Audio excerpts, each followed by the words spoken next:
Objects in Python may be mutable or immutable. Mutable objects may change value. Immutable objects may not.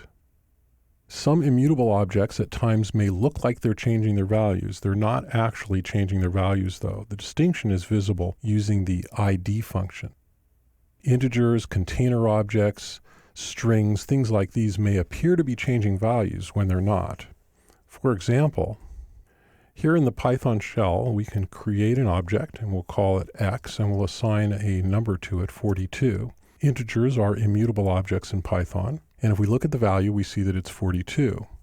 If we look at its type, we see that its type is int.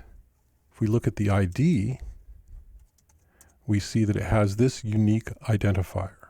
Now, if I change the value of X, and remember it's an immutable object, so I cannot change the value of an integer, but I assign X to equal 43, what I've actually done is I've changed this variable X to refer to a different integer. Variables in Python are references to objects. So this reference is now referring to a different object. If I type ID of X, you'll see I get a different identifier.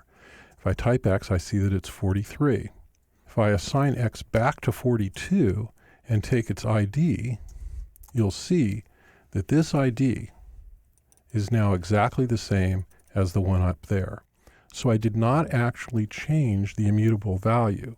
I simply changed the variable to refer to a different object. This is an important distinction, and it's one that may take a while for you to get your head around, but we'll cover some of those as we get into this in more detail.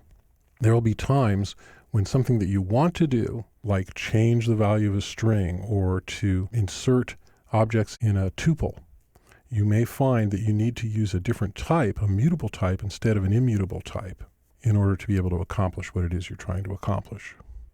In fact, most fundamental types in Python are immutable.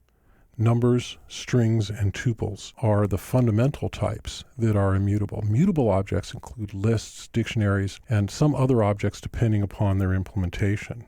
So as you create your code in Python, simply be aware that there are some types that are immutable, and these are typically the more fundamental types, and other types that are mutable. And as we get into the details of these types, we'll talk about the things that you can and cannot do with mutable and immutable objects.